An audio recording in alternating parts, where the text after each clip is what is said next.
Est-ce que tu peux nous dire l'importance de la place Vendôme, pour, cette question de, la joaillerie française?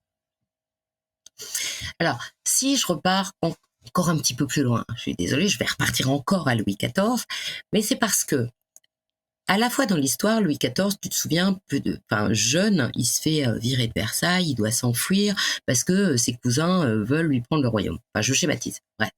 Donc, du coup, une fois qu'il est grand, il se dit, on m'aura plus, puisque c'est ça, je vais me les esclavager. Enfin, je schématise encore une fois. Et donc, en fait, il invente toutes des règles de cours où, le matin pour la promenade, tu dois être habillé comme ça, le soir, tu dois être habillé comme ça, tu dois te présenter, tu es invité ou non, donc tu dois t'habiller comme ça. Et donc, ce qui fait que l'argent qu'il leur donne d'un côté en les nommant, tu vois, compte, machin, etc., etc., eh ben, il le reprend de l'autre parce que il se vête. Et comme il invente toutes des règles comme ça, qu'est-ce que font les nobles? Ils achètent. Sauf que au début, on n'a pas tout. La soie, elle vient d'Inde, le coton, pareil, les bijoux viennent d'ailleurs, la porcelaine de Chine. Et Colbert lui dit, balance extérieure, hein, quand même, ça serait quand même mieux si qu'on consommait chez nous, tu vois. Je te schématise encore, mais bon, le Made in France, tu vois, ça vient pas d'hier. Et donc on se dit, si les gens consomment chez nous, ça va nous rapporter chez nous. Bien sûr, la matière première, des fois, ça va être compliqué, comme les joyaux, mais le reste, on peut peut-être le faire à la maison. Bon. Et donc, du coup, il va aller chercher des gens un peu partout. Donc, il va aller chercher à Murano les gens qui font les miroirs de Versailles, parce qu'il faut quand même te rendre compte que pour un miroir, à l'époque, on faisait des miroirs d'1 mètre sur 1 mètre, c'était waouh exceptionnel. Donc, globalement, l'intégralité de sa galerie des glaces, ça valait déjà 2 fois et demi son château, hein, en gros. Tellement c'était extrêmement compliqué. Et c'est la même chose pour tout. Alors, il invente des bijoux de pouvoir, bien sûr, donc couronne, sceptre, etc., etc. Et après, il invente sa mode. C'est-à-dire que, bien sûr, les gens portaient des bijoux, mais jusqu'à cette époque, le bijou, il est cousu sur le vêtement. Tu vois, quand tu vois une vision, tu vois, le tableau qu'on a tous dans la tête avec Louis XIV, sa perruque, le grand manteau, ses bas de soie, ses petits souliers, et puis sa canne comme ça, son sceptre, on voit pas tellement de bijoux. Mais la dentelle qu'il porte, les dentelles, tu pouvais vendre un immeuble pour acheter 2 mètres de dentelle, tu vois. Et surtout, ce qu'on ne voit pas, c'est que les pierres sont cousues entièrement sur son vêtement. C'est déjà le cas chez François Ier, c'est déjà le cas de cette époque-là jusque-là, sauf que là, on invente des choses. Donc, tu as le juste au corps qui est ouvert, ensuite tu as la pièce qui est là, ensuite tu as la dentelle, et donc tu as des boutons. Les boutons sont extrêmement... C'est pas des boutons en tissu, tu sais, c'est des boutons en bijoux. Et chez Louis XIV, bien sûr, ils sont en diamant. Les hommes, ils portent des chapeaux pour tenir la plume. On a un bijou pour tenir la plume. Tu vois, c'est pas une nourrice, voilà. C'est un bijou. Il a bien sûr des bagues qui sont énormes parce qu'elles doivent être sur les gants, puisqu'on porte des gants. Et bien sûr, il y a la boucle de soulier. Je sais que ça peut sembler bizarre parce qu'aujourd'hui, les messieurs, vous portez globalement une montre, peut-être une chevalière, peut-être un petit pendentif, à la limite une petite boucle d'oreille, mais ça s'arrête là, quoi. À l'époque, c'est l'homme qui a plus de bijoux. Parce que d'abord, c'est l'homme qui a le pouvoir, et puis aussi parce que c'est l'ordre naturel. C'est-à-dire, dans la nature, c'est Monsieur le Pan qui a sa queue décorée, tu vois. Madame le Pan, elle n'est pas décorée. Les perdrix, c'est pareil. Parce que monsieur, normalement, doit se faire beau pour attirer madame, ou pour montrer son pouvoir, tu vois. Et jusqu'à cette époque-là, c'est quand même l'homme qui est rutilant et autres. Et donc, les bijoux du monsieur, ça va être la pièce qu'on met là dans la dentelle, la broche sur le chapeau, les rangées de boutons. Donc, tu vois, il y a le premier truc, il peut y avoir jusqu'à 18 boutons, celui d'en dessous, il y en a à peine 15, avec des boutons tout en joaillerie. Tu as toutes ces pierres qui sont cousues sur les vêtements, tu as les attaches de la dentelle, et tu as les boucles de souliers. Et ces boucles de souliers, quelquefois, sont assorties avec la boucle de la jarretière. La jarretière, tu sais, c'est pas le truc de la nana poupou pidou. Non, la jarretière, c'est la fermeture de la culotte au niveau du genou. Tu vois. puisqu'on porte une culotte jusqu'au genou en soi, c'est pas un slip, hein, c'est donc le petit pantalon, voilà, et en dessous on porte des bas de soie. Et donc Louis XIV était déjà grand pour l'époque, mais il décide, puisque c'est lui qui décide ça, hein, il décide en, je crois, 1660 que tout le monde aura des talons. Un jour, il voit revenir son frère, soi-disant qui avait fait la bringue et qui était passé par les abattoirs avec une semelle rouge. Il décide en plus que les talons seront rouges. Mais de toute façon, on doit porter une boucle de soulier. Donc si tu as oublié tes boucles de soulier, tu ne rentres pas à la cour. Même si tu as été invité. Donc tu te fais prêter une boucle vite par les amis parce que tu ne peux pas apparaître sans boucle de soulier, ça ne se fait pas. Alors, il y en a aussi pour les dames, mais comme tu sais, à l'époque, les dames ont des très grandes robes, ça se voit pas toujours. Mais les messieurs, ça se voit. Et je crois qu'il s'était fait faire une boucle de souliers, donc or et diamant, tellement sertie de diamants que ça aurait valu aujourd'hui 400 000 € à peu près. Ok. Tu vois. Et donc, on met dessus des Plus pierres. cher que mes lacets, en gros, c'est ce que tu veux dire. En même temps, oui, ils sont pas en soie, tu vois. Voilà, c'est ça. Donc, le truc, voilà. Et donc, et en plus, il y a une mode sur les boucles. Tu vois, c'est avant qu'il instaure le fait que la boucle doit être en métal. Avant, tu avais des nœuds et ils étaient faits comme ci, comme ça. Des fois, ils faisaient jusqu'à 40 centimètres. Enfin, voilà. C'est pour je veux dire, embêter, tu vois, les aristocrates et les tenir à la gorge. Ben, il leur disait, non, mais la mode, c'est ça. Et si t'étais pas comme ça, ben, tu rentrais pas. Et comme en fait, tu avais dépensé tous tes sous pour t'habiller, si tu n'allais pas en plus lui demander d'avoir un peu de thune, bah, tu pouvais pas les voir. Et donc, ça allait faire sa course, c'était ça, tu vois. À la limite, c'était même plus un choix. Donc, tu étais obligé d'être fringué comme ça à tel moment de la journée et à tel autre. Et puis, c'était tout. Et donc, une fois qu'il a utilisé les nœuds et on lui a présenté des boucles de souliers, bah, il s'est mis aux boucles de souliers, et puis etc. Et donc, à chaque fois qu'il avait envie d'un truc, bah, tu avais un corps de métier qui naissait. Et qui fabriquait ce truc, tu vois. Le jour où Monsieur Strosser a inventé le faux diamant, qu'on appelle aujourd'hui le strass, parce qu'en France, on francise tous les noms, ou on savait pas le prononcer, va savoir, et bien du coup, il a fait des boucles qu'il a montrées à Louis XIV, qui a dit « Ah, c'est joli », et il a inventé le métier de bijoutier faustier. Donc, il lui donnait le droit de le faire. Et tout le monde s'est mis à acheter du strass sur acier, parce qu'à l'époque, l'acier, c'était vachement moderne, c'était le même prix que l'argent, tu vois. C'était le goût du luxe. Donc, tu vois, on n'a pas vraiment changé grand-chose quand c'est à la mode. Nous, on va s'acheter peut-être le dernier iPhone, je sais pas trop quoi. Bah, eux, c'était c'est de l'acier, c'est trop bien. Donc, Alexandre, je n'ai pas oublié que tu m'as parlé de la place Vendôme. Et pourquoi je te parle de Louis XIV? Donc, j'ai fait un petit détour pour que tu comprennes bien que tous les bijoux n'étaient pas apparents et que les bijoux étaient bien sur les vêtements. Mais ça nous fait une transition super géniale avec Mellerio, qui est donc la plus ancienne maison de joaillerie de France, détenue encore de façon exceptionnelle par la famille, et qui s'appelle Mellerio. La petite histoire voudrait que Louis XIV était enfant et que le jeune Mellerio, parce qu'à l'époque il faisait du commerce d'un peu de tout, était, je ne sais pas, en train de récurer une cheminée ou je ne sais pas, et il entend qu'on monte un complot contre le roi. Donc il va trouver son tonton, qui va l'expliquer à un autre, etc. Et donc tout ça remonte à Madame de Médicis et on lui dit, ah là là, on va attenter à l'héritier. Et donc à partir de ce moment-là, elle leur a donné le droit de vendre ce qu'ils voulaient dans les jardins du Louvre. Et donc, voilà.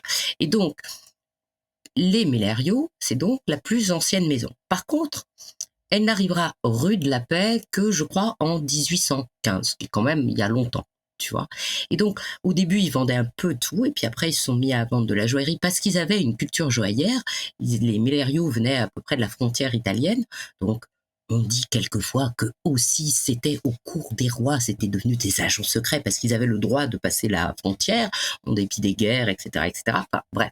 En tout cas, ce sont les premiers qui sont instaurés en tant que joailliers et qui prennent leur maison rue de la Paix en 1815. Donc la rue de la Paix, tu vois, c'est une rue, et en fait la place Vendôme, la rue de la Paix, après t'as un bout de rue qui s'appelle place Vendôme et qui est une rue, avant d'arriver sur la place Vendôme, géographiquement, tu vois. D'accord. Et la place Vendôme, au début, ce sont des immeubles particuliers, et donc là, on saute plein de siècles, parce qu'on arrive globalement à l'époque de Bonaparte et après Louis-Philippe. Et donc, au début, ce sont des immeubles particuliers et les gens s'installent là pour aller à l'opéra. Parce que l'opéra, c'est le lieu, tu vois, où on va écouter des pièces de théâtre et où on se montre. En fait, peu importe ce qu'on regarde, l'important, c'est de se montrer. Et enfin, je veux dire, il n'y a pas Facebook, il n'y a pas la télé, il faut bien qu'ils fassent quelque chose, donc ils vont à l'opéra. Bref. Et donc, le premier à s'installer véritablement place Vendôme en tant que joaillier tout seul, donc voilà, c'est Monsieur Nitto qui arrive en 1812, donc tu vois, juste avant Mélario dans le coin. Et Nitto, c'est très important parce que c'est l'ancêtre de Chaumet. Je dis l'ancêtre parce que, évidemment, à l'époque, on ne laisse pas son atelier à sa fille, et il a des filles, et donc la fille épouse le chef d'atelier une fois, deux fois, donc tu as les Nitto, ensuite tu as les Faucins, et ensuite tu arrives à la famille Chaumet, et ça restera le nom Chaumet. Donc Chaumet sera d'abord au 15 jusqu'à ce qu'il arrive au 12, où il est encore Placheux. Ensuite, le deuxième à arriver, c'est Monsieur Boucheron, Frédéric, qui arrive en 1893. Et lui, il arrive, donc c'est l'angle entre la place véritablement et le bout de rue qui s'appelle aussi Place Vendôme. Il est donc au 26 et il est très copain avec Monsieur Ritz qui ouvre à peu près à la même époque. Donc encore aujourd'hui, tu as le 26, la salle de bain du 26, c'est-à-dire tu as le magasin en bas, l'entresol, et puis tu as un appartement privé au-dessus avec une bibliothèque, une salle de séjour, une chambre et une baignoire. Et la baignoire donne sur la place Vendôme. Donc pour les clients très exceptionnels, on peut leur donner l'usage de cet appartement et le service est encore assuré par les gens du Ritz. Mais là, il faut être dans les vrais petits papiers de la maison. Tu vois. Et ils sont quand même là depuis 1893. Oui, c'est ça, 1893. Et à l'époque, il y a la Castiglione qui est dans les locaux. La Castiglione, c'est une grande cocotte de l'époque, tu vois. Et elle loge là, c'est son immeuble. Et elle a plus de sous parce que évidemment quand tu vieillis t'as moins de clients, hein, voilà. Et donc un petit peu à la fois elle garde son appartement et puis des fois elle paye même plus son loyer à la fin et elle est marrante parce que comme elle a été très très belle et ben elle ne supporte plus de vieillir mais tous les ans elle se fait faire un portrait et donc Monsieur Boucheron n'héritera de tout que quand enfin elle se décidera à partir et ce sera très très tard. Et aujourd'hui, l'espace où il y a les montres, eh ben, c'était l'appartement de la Castiglione. Tu vois, donc c'est resté là. Et là, tu vois, on arrive déjà. Donc Nitto s'installe. C'est le joaillier de Napoléon, Nitto. Donc, la petite histoire voudrait que un jour, Napoléon était à cheval et son cheval s'est emballé. Et Nitto passait par là et il a saisi le cheval au mort et il l'a arrêté. Et donc, Napoléon voulait le remercier. Et donc, il lui a dit, bah, qu'est-ce que vous faites? Il a dit, bah, je suis un orfèvre, voilà. Il lui a dit, très bien. Il a commencé à lui commander des trucs d'orfèvre. Donc, par exemple, on peut voir au musée de Fontainebleau, je crois, tu as la petite valisette qu'il lui avait créée pour ses soins à lui. Donc, tu as le petit bol où il se rase, ses petits rasoirs, etc., etc. Il lui a créé des trucs qui se plient et tout, puisqu'il est en campagne tout le temps. Et puis, bien sûr, après, il y a eu Joséphine. Et donc, le Nitto numéro 2, avant de devenir le Faussin, tu vois, ils se sont dit, tiens, une dame qui aime les bijoux, on va peut-être lui proposer des trucs. Et Joséphine, elle achetait tout. Et donc, c'est devenu le joaillier de l'empereur. C'est lui qui a fait les couronnes de couronnement et il a même fait un modèle d'une mitre pour le pape puisque en fait tu sais, le pape voulait pas reconnaître Napoléon et donc Napoléon lui a dit bah, je vous donnerai une mitre et donc c'est Nitto, donc l'ancêtre de la maison Chaumet d'aujourd'hui qui lui a créé ça. Donc tu vois, on passe de Louis XIII, Louis XIV, là je te parle de l'empereur et après c'est plutôt vers le côté Louis-Philippe qu'on va voir arriver, tu vois, toutes ces grandes maisons et les différences de ces maisons de la place Vendôme, c'est que au lieu que ce soit l'aristocrate qui dit ben, je veux un bijou comme celui du roi parce que c'est la mode, et ben c'est elle qui propose des modèles. Et c'est en ça que c'est quelque chose de différent. Donc, la maison suivante, c'est Van Cleef et Arpels qui arrivent vers 1906. Donc, tu vois, c'est ça, voilà. Et puis après, il y aura Cartier qui s'installera au numéro 13. Et donc, cet endroit qui était un endroit de villégiature, tu vois, c'est des immeubles particuliers faits par les aristocrates, et ben un petit peu à la fois va devenir là où on trouve la joaillerie, et du coup les gens vont dire bah on va aller là, c'est là qu'on trouve la joaillerie, et bien sûr elles se font concurrence, mais en fait c'est en même temps la place où on est sûr de trouver des joailliers. Et donc aujourd'hui, quand tu fais la place, eh ben tu as bien sûr aussi Chanel qui est arrivé, Chanel joaillerie, tu as Tasaki, tu as, je crois que Baumer est le dernier à être arrivé là en tant que joaillier indépendant. Hein, parce que effectivement maintenant tu sais, toutes ces maisons elles sont en groupe et, euh, et donc tu as LVMH qui a pris le coin, qui vient de se mettre dans le coin et à la place de Buccellati. Et donc en fait aujourd'hui encore la place des joailliers, c'est là, à tel point que quand un joaillier globalement est à Paris, des fois il écrit place Vendôme. Et il dit mon atelier, il est place Vendôme. En fait, si tous les joailliers qui disent qu'ils sont place Vendôme étaient place Vendôme, enfin, il faudrait faire des étages dans les airs pour pouvoir y arriver, tu vois. Mais euh, c'est devenu le centre à tel point que tu vois quand je te parlais des Maharajas, quand c'était les époques 1920, etc. Quand ils voulaient arriver quelque part et avoir de la joaillerie, eh ben, ils arrivaient et puis ils en choisissaient un et ils allaient le voir là.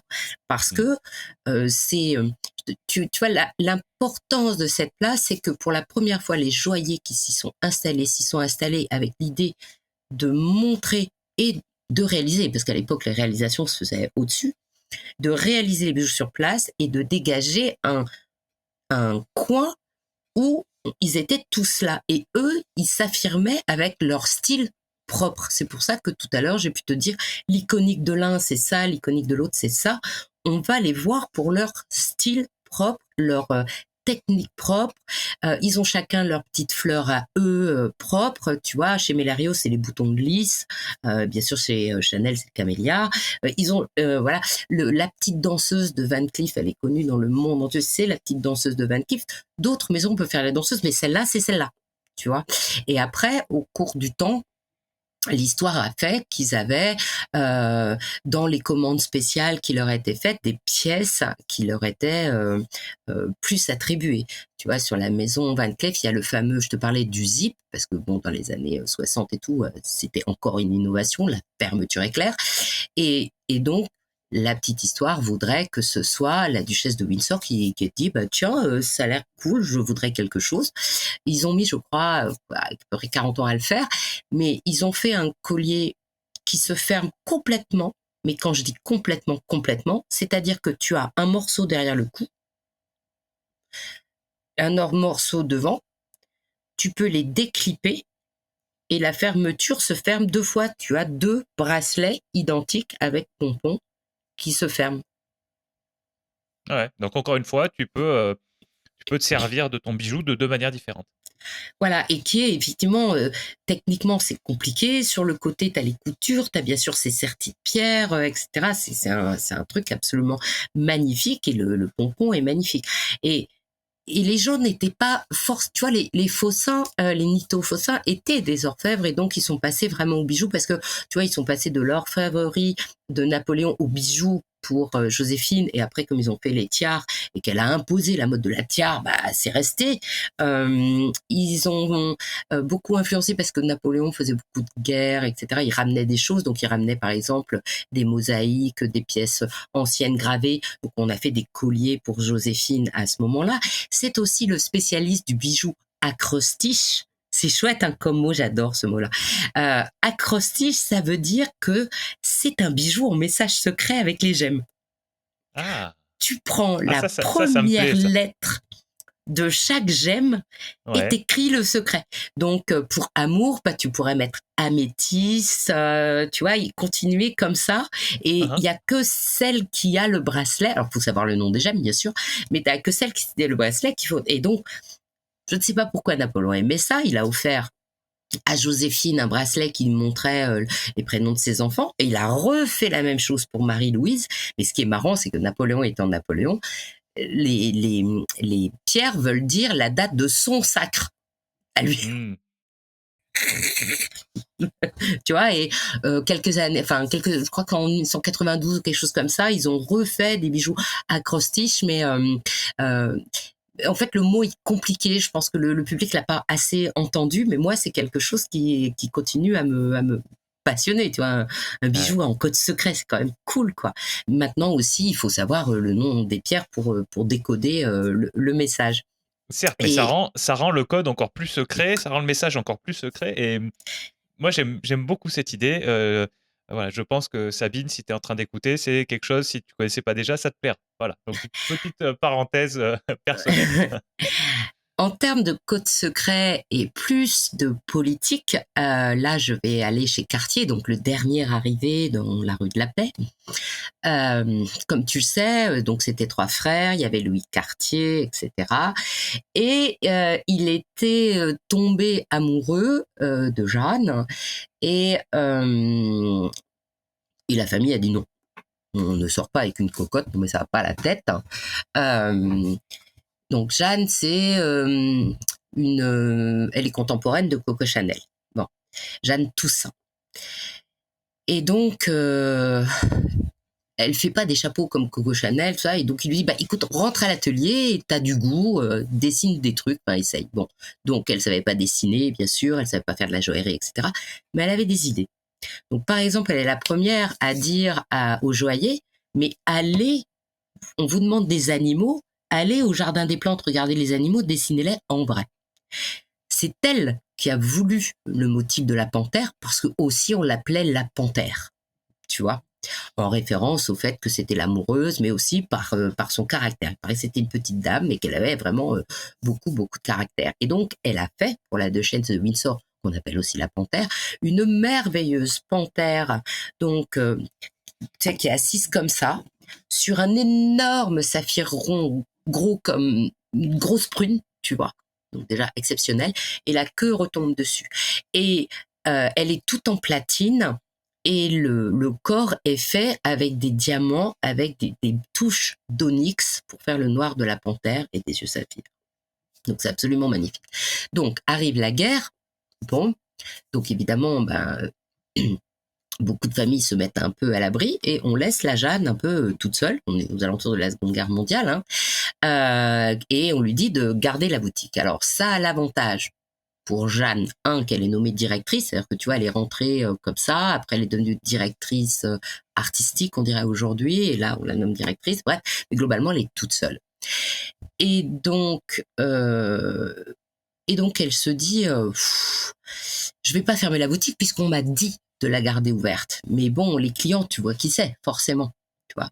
Et donc, qu'est-ce qu'elle fait? Elle demande à son dessinateur de lui dessiner un oiseau. Donc, il lui dessine une petite cage avec un petit oiseau qui a l'air tout triste et qui regarde sur le bas, avec la petite grille fermée. Et elle le met en vitrine, rue de la Paix.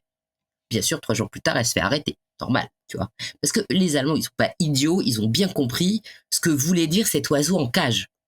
Tu vois. Alors, elle va dire que non, c'était pour Yvette, la chanteuse, et tout, mais bah, globalement, il l'enferme. Donc, Coco Chanel, qui avait quand même des relations avec les Allemands, s'interpose et la fait libérer de prison, tu vois. Et elle rentre dans sa boutique. Et le jour de la libération, elle met en vitrine une petite cage ouverte avec un petit oiseau qui ouvre ses ailes. Et donc, ces deux, tu vois, bijoux extrêmement célèbres, dont il n'y a pas beaucoup d'exemplaires, tu vois, font partie aussi de ce que peut faire la joaillerie en Hmm. message caché. Ouais, ouais. Ouais, c'est une belle histoire. Et c'est pour ça que, tu vois, quand on parle de la place Vendôme, ben, t'as les motifs comme les ronds de chez Chaumet, les tiares de chez Chaumet, tu as voilà, tu as les innovations avec les fermetures, tu as les symboles avec cet oiseau. La place Vendôme, c'est une place où la joaillerie veut dire quelque chose. Ouais. Plus que tu penses, plus que par rapport peut-être à son histoire notamment, mais plus Oui, que d'autres endroits où on trouverait des joailliers. oui, parce que elle est empreinte de toute cette histoire, tu vois. Et donc aujourd'hui, quand je te parle aujourd'hui, tu vois, de Boucheron, de Van Cleef, etc., ce sont des groupes aujourd'hui qui sont supranationaux. Mm. Franchement, ils ont des boutiques à New York, à Dubaï, enfin partout, tu vois. Mais eux-mêmes continuent à cultiver cette image de la place Vendôme où c'est peut-être pas là qu'ils vendent le plus. Du moins pour le commun des mortels, tu vois. Mais qui continue à avoir cette image. Et jusqu'à présent, et c'est ce qui est génial, c'est que les ateliers de très haute joaillerie continuent à être en haut sur la place Vendôme. Donc, pas ceux où tu crées tous tes petits trucs, parce qu'il faudrait plus de place et Paris coûte quand même vraiment très cher.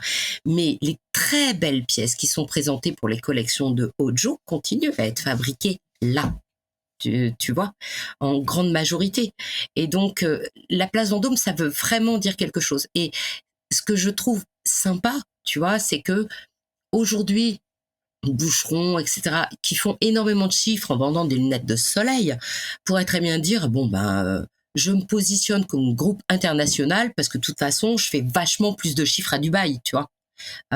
Et ils continuent à mettre de l'argent dans des pubs, dans des podcasts, etc., pour célébrer la joaillerie à la française et la place Vendôme, qui aux yeux du monde entier continue à être là. Quand tu vas au mois de mai, juin sur la place Vendôme, mais tu as des bus entiers de petites mariées chinoises qui viennent se faire photographier en robe de mariée devant Boucheron, Chanel, Van Cleef, parce que c'est la place Vendôme. Ah ouais. Tu vois. Et aujourd'hui, la plupart des gens que tu retrouves, qui visitent ou qui veulent acheter Place Vendôme, enfin qui veulent acheter des bijoux, hein, je veux pas dire des appartements, mais il y a beaucoup de Chinois peut-être, il y a beaucoup de, ou est-ce que c'est des gens, parce que tout à l'heure tu me disais, tu as des gens qui viennent d'Amérique du Sud notamment, enfin tu m'as cité quelques endroits. Euh, Tu as remarqué une tendance avec une majorité de personnes, peut-être qu'au contraire, il y a beaucoup de Parisiens, je sais pas, qu'est-ce qu'il en est? Tout dépend de ce que tu achètes. Tu vois, les produits les pièces, on dit pièces en joaillerie. Les pièces emblématiques, tu vois, le bracelet Love, etc., etc., c'est acheté par tout le monde. Au niveau des Chinois, c'est leur système, tu vois. C'est dès qu'ils ont tant de sous, ils prennent un bus en charter et ils vont s'acheter le portefeuille LVMH, le sac Chanel, le truc machin, tout ce qui est iconique, ils vont s'acheter ça, mais par bus entier. Tu vois, voilà. Ça n'empêche que cet Alhambra et ce bracelet Love et cette 4, c'est des bagues de chez Boucheron qui s'empilent et chacune a son motif différent et elle s'imbrique et elle représente Ok. les pavés de Paris et autres. Et donc, c'est pas un truc plein bourré de diamants, tu vois. Et donc, du coup, ces objets-là continuent à signifier quelque chose parce que dans l'histoire, tu vois, ils signifient quelque chose et ils sont achetés indifféremment par quelqu'un qui pourrait très bien les acheter en province mais qui a envie de les acheter place Vendôme, quelqu'un qui vient de France qui les achète place Vendôme, quelqu'un qui vient d'Italie qui les achète place Vendôme. On peut les acheter partout. Mais quand tu les Hmm. achètes place Vendôme, c'est autre chose. Ouais, Tu, t'as tu vois. l'histoire avec, quoi. Voilà. Et les maisons font beaucoup de travail aussi pour faire comprendre ça. C'est-à-dire que euh, beaucoup de maisons se sont refaites dans les 2 dernières années en prévision des JO, etc., avec des savoir-faire et tout pour mettre en valeur euh, non seulement les produits qui vendent là aujourd'hui, mais aussi certaines pièces iconiques qu'on présente comme un musée. Chez Chanel ou comme chez Van Cleef, périodiquement, ils font un petit musée à l'intérieur du magasin Place Vendôme, où tu vas aller voir les bijoux des années 60, les bijoux des années 30, tu vois, et qui contribuent à développer la connaissance de l'histoire de la joaillerie à la française. Et bien sûr, il y a le travail magnifique de l'école Van Cleef & Arpels qui était dans le sponsoring de Van Cleef & Arpels, où aujourd'hui, donc tu vois, tu as la place qui est là, Van Cleef qui est là, et la rue derrière s'appelle la rue Daniel Casanova, et l'immeuble, il est au milieu, tu vois. Et donc, dans le derrière, là, ils créent non seulement un espace d'exposition où toutes les expositions sont gratuites, donc quelque chose de gratuit, Place Vendôme, c'est quand même pas, hein, bon. Et ils font tout un cycle de conférences qu'on peut suivre en ligne ou qu'on peut suivre physiquement ou des cours. Et donc, tu peux faire un cours où tu apprends à faire du gouaché, à découper un papillon, tu apprends des cours sur qu'est-ce que c'est que le rubis, la perle, etc., ou le symbolisme de tel ou tel bijou, etc. Ils ont développé tout un ensemble de connaissances où les gens peuvent venir apprendre la joaillerie. Alors c'est vrai que au début, ils s'adressaient pas vraiment à monsieur tout le monde, c'est-à-dire que les gens qui naturellement avaient envie de prendre 3 heures au milieu de la journée pour aller suivre une formation, c'était des gens qui déjà achetaient, tu vois, donc déjà qui avaient le temps de se balader place Vendôme au milieu de la journée. Et ce qui veut pas dire que c'était des millionnaires, tu vois, Mmh. voilà. Mais voilà. Et aujourd'hui, les gens commencent à le connaître. Ils ont créé aussi une école à Dubaï, à New York, et en région, on commence à connaître cette école qui est pas une école où on forme des joailliers, tu vois. C'est une école où on Oui. t'explique la joaillerie. Ouais. C'est une école de Monsieur Tout le Monde, tu vois. Et donc, il propose le fait que tu puisses offrir comme ça un cours à quelqu'un. Et puis, tu es reçu avec tous les trucs du luxe. On te donne, si tu fais de la peinture, on te donne ton petit tablier, on te donne ton petit. Voilà. Ils ont une bibliothèque où si tu téléphones, quand tu as suivi un cours, tu téléphones et tu réserves un espace, un moment, et tu dis à la documentaire est-ce que tu veux consulter tel genre de trucs, et elle te les trouve. Voilà. Ils ont développé toute une matière de connaissances que je trouve vachement bien parce qu'ils parlent des autres, ils parlent pas que d'eux. Tu vois, ils parlent de toute la joaillerie et quand ils font un cours sur timé, tu vois, de genre le bijou des années 40, ils parlent autant de Boucheron que d'eux, ou tu Mmh. vois, de Chanel que d'eux. Et ça, c'est très intéressant. Et donc, je trouve que non seulement la place Vendôme reste physiquement le lieu des joailliers, mais aussi les maisons font quand même beaucoup de travail pour que dans l'esprit du monde entier, ça reste l'endroit des joailliers. Et c'est ce qui permet aux joailliers de continuer à se développer. Parce que bien sûr, il y a ceux qui travaillent là. Mais quand je te disais d'aller voir ton joaillier du coin, c'est que quand les gens arrêtent de demander un savoir-faire, eh ben, il est plus enseigné. Et Ouais. c'est ça qui est embêtant.